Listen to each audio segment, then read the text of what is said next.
ती बहुत ही आलसी थी। खासकर खाना बनाने में तो उसकी जान निकलती थी। वह जब देखो चावल बनाकर बैठ जाती। उसके पति रामनाथ और बेटा अर्जुन अक्सर इस बात के लिए झगड़ा करते। अर्जुन कहता, माँ, चावल खिला खिलाकर आपने हमारे पेट का सत्यानाश कर दिया है।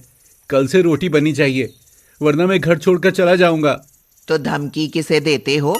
मेरा बुढ़ापा है, मुझसे ना आटा गूंधा जाता है और ना रोटी बेली जाती है। और 2 हफ्ते की बात है, तुम्हारी शादी हो जाएगी।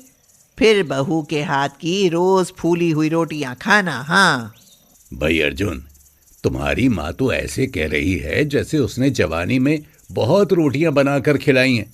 मेरी तो पूरी जिंदगी निकल गई चावल खाते खाते। और अब बहू का क्या भरोसा, अगर वो भी इसकी तरह आलसी हुई तो हो गया बंटाधार। चावल खाने की वजह से वो दोनों बाप बेटे बहुत परेशान थे।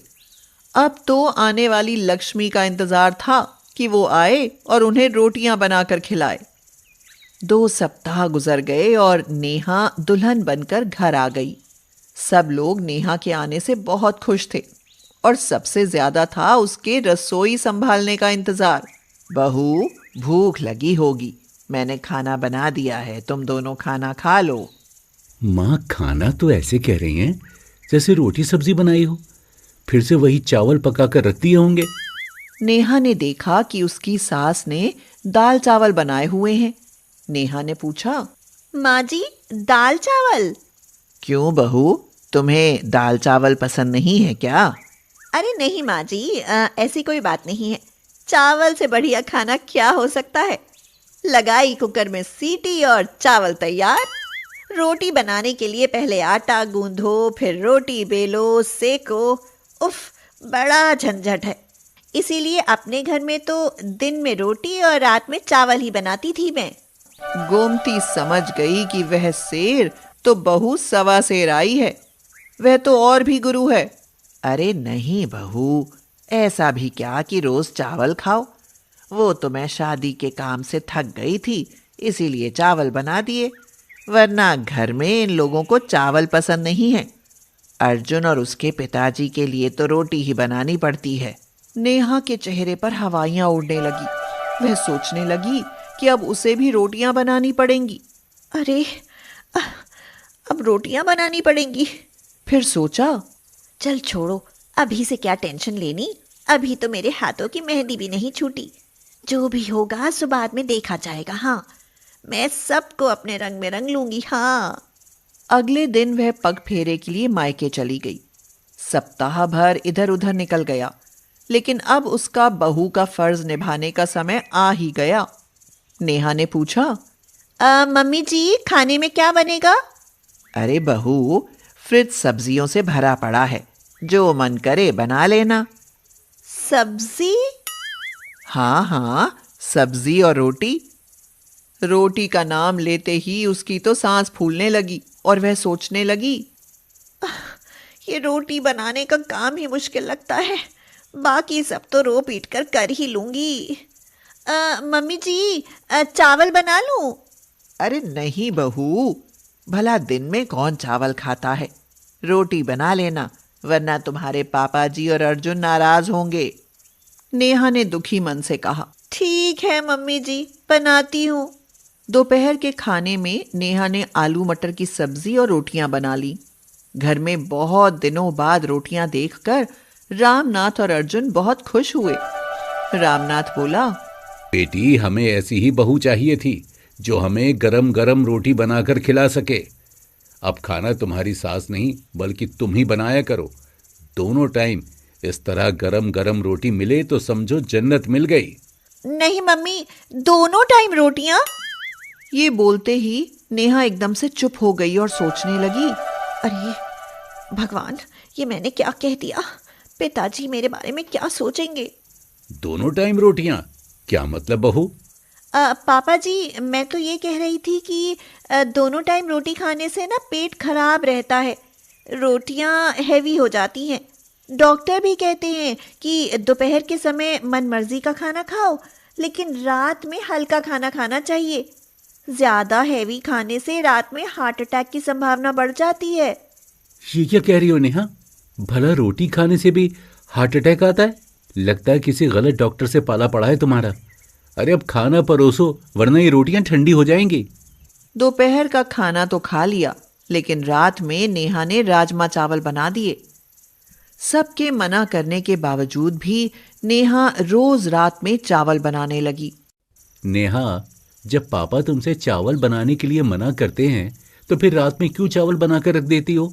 तो नेहा ने अर्जुन के गले में अपनी बाहें डालते हुए कहा, कैसे पति हो आप जो अपनी पत्नी की तकलीफ नहीं समझते? देख रहे हो ना कितनी गर्मी है। खड़े होकर रोटियां बेलने में चक्कर आते हैं, और ये पसीना देखकर अंदाजा लगा सकते हो कि गर्मी के मारे मेरी हालत कितनी खराब है। समझ रहे हो ना जानू? अर्जुन नेहा की प्यार भरी बातें सुनकर फिसल गया। वह अब सारी बातें भूल गया और बोला, नेहा, तुम अपने हाथों से जहर भी खिलाओगी ना तो मैं आंखें बंद करके खा लूंगा, मगर मैं तुम्हें तकलीफ में नहीं देख सकता। तो ठीक है जानू, अब मैं दिन में रोटी और रात में चावल बनाया करूंगी। उस दिन के बाद रोज दिन में रोटी और रात में चावल बनने लगे। गोमती भी कुछ नहीं कहती, क्योंकि वह तो खुद ही बहुत आलसी थी, और अर्जुन, वह तो अब नई नवेली दुल्हन का दीवाना था। बचे अर्जुन के पापा, तो वो भी बेचारे क्या कर सकते थे। जो पकेगा वही तो खाना पड़ेगा। एक दिन रात में सब लोग सो रहे थे। नेहा के पेट में बहुत तेज दर्द उठा। वह तड़पने लगी। उसकी आवाज सुनकर जैसे ही गोमती उठी, वह चल ही नहीं पाई। उसके घुटनों को दर्द ने जकड़ लिया। गोमती घबरा कर बोली, हे भगवान, न जाने कैसे घुटनों में इतना दर्द हो गया। बहू भी दर्द के मारे चिल्ला रही है। पता नहीं अचानक से क्या आफत आ गई। हाय। अर्जुन रात में ही नेहा को हॉस्पिटल लेकर भागा। सारी जांचों के बाद पता चला कि उसके गुर्दे में पथरी है। डॉक्टर ने कहा, देखिए, आपके गुर्दे में बहुत बड़ी पथरी है, जिसे ऑपरेशन करके निकालना पड़ेगा। शायद आप चावल ज्यादा खाती हैं, इसलिए पथरी बन गई है। तब तक आप पालक, चावल, टमाटर और गैस वाली चीजें बिल्कुल नहीं खाएंगी। नेहा ऑपरेशन का नाम सुनकर डर गई और रोने लगी। डॉक्टर साहब, क्या ऑपरेशन जरूरी है?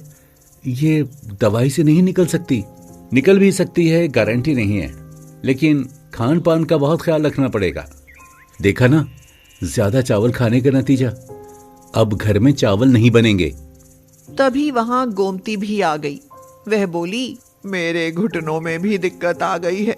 मुझे भी डॉक्टर ने चावल खाने के लिए बिल्कुल मना किया है। नेहा रोती हुई बोली, अब मुझे घर ले चलो। मैं अब समय से दवाई खाऊंगी और अपना सारा आलस त्याग कर दोनों टाइम रोटियां बनाऊंगी, लेकिन ऑपरेशन कभी नहीं कराऊंगी। डॉक्टर की बात सुनकर गोमती ने भी चावल खाने छोड़ दिए। उस दिन के बाद घर में चावल नहीं, केवल रोटियां बनती थी। रामनाथ अर्जुन के पास गया और बोला, अब आया ना ऊंट पहाड़ के नीचे। वो कैसे पापा जी? दरअसल उस दिन बहू को पथरी का नहीं, बल्कि गैस का दर्द हुआ था, जो चावल खाने की वजह से हुआ। जब तुम बहू को अस्पताल लेकर गए तो मैं भी तो साथ ही था। मैंने ही ये सारी बातें डॉक्टर से बोलने के लिए कहा था। खैर चलो, कैसे भी सही, रात में चावल खाने से छुटकारा तो मिला। अरे वाह पापा, आप तो जीनियस निकले। अरे चुप, कोई सुन ना ले। अब ये बात हमेशा हम दोनों के बीच में रहेगी, समझा? ओके, डन पापा। और उस दिन के बाद चावल को टाटा टाटा बाय बाय।